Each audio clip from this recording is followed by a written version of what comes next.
لە دوای خواست و داواکاریەکانی خۆپیشاندەرانی بەغدای پایتەخت بۆ چاکسازی و نەهێشتنی گەندەڵی لەگەڵ خۆی هەڵوەشاندنەوەی کابینەی حکوومەتەکەی عادل عەبدولمەهدی بەدوای خۆی داهێنا و پێکهێنانی حکوومەتی نوێی هێنایە ئاراوە تا سەرنجام محەممەد تۆفیق عەلاوی ڕاست پێردرا بۆ پێکهێنانی کابینەی حکوومەتەکەی.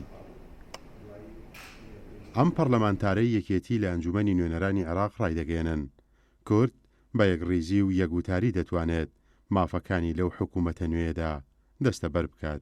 لە قۆناغی ئێستا کە عێراقی پیاتێ دەپەڕێ زۆر پێویستە کورد یەک هەڵوێز بێ، یەک ڕیز بێ، یەکدەنگ بێ. لەبەر ئەوە ئێمە بە خۆمان باش دەزانین لە دوای خۆپیشاندانەکانەوە ئەوە بوو کە لە بەغا و لە زۆربەی زۆری شارەکانی جنوب خۆپیشاندان ڕوویدا.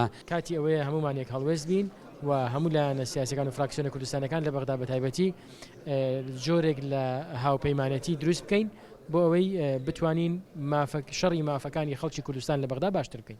هەر کات حکوومەتی ناوەند لە بەردەم پێکهێنانی کابینەی حکوومەتدا بوو بێت ئەوە کێشمەکێشمی زیاتر ڕوبەڕووی کورد بۆتەوە تا بتوانێت پشکی ڕاستەقینەی خۆی وەربگرێت و زۆرترین نوێنەری لەو حکوومەتەی ناوەند هەبێت.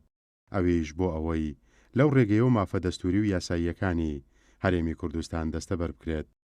نوێنەرانی کوردیش لە ئەنجومەنی نوێنەرانی عێراق دەڵێن پێویستە کورد پارێزگاری لە مافە بەدەستهاتووەکانی بکات و هەوڵی بەدەستخستنی سەرجەم مافەکانی تری بدات. ئێستا مەرحلەیەکی تازە هاتۆتە سەر هاتۆتە عێراقەوە و لە مەرحلە تازەیە پێویستە هەموو ئەحزابە کوردستانیەکان بە ئەحزابی بچووک و گەورە و هەر هەمویان یەکدەست و یەکڕەنگ بن بۆ ئەوەی بتوانین لەم حکوومەتەیە هەر هیچ کە نەبێ مافە دەستوری و قانونیەکانی خۆمان بچەسپێنین. کورد لە ڕاستیدا دەبێت بە یەک پاکێج و بە یەک هەڵوێستی و بە یەک گوتاری دانوستان لەگەڵ بەڕێز محەممەد تۆفیق عەلایی بکە. بەم شێوەیە دەتوانێت هەم پارێزگاری لە پشکی خۆی لە ئیستحقاقاتی خۆی لە حکوومەتی اتحادی بکە و هەم دەتوانێت باشتریش مافەکانی بەدەست بێنێت. لە دوای پرۆسەی ئازادیەوە کورد لە پێکهێنانی حکوومەتی فیدراڵدا پێداگری کردووەلەوەی کە پشتیوانی حکوومەتێک دەکات حکوومەتی کارای نیشتیمانی بێت و سەرجەم مافە دەستوری و داراییەکانی تێدا پارێزراو بێت و حکوومەتەکە لەسەر بنەمای هاوسەنگی نێوان سەرجەم پێک هاتە و نەتەوە جیاوازەکان پێک بهێنرێت. بۆ ئەم کابینەیەش کورد دەیەوێت شەریکی ڕاستەقینە بێت و مافەکانی پارێزراو بێت. پێشڕەو مەجید، گەلی کوردستان، سلێمانی.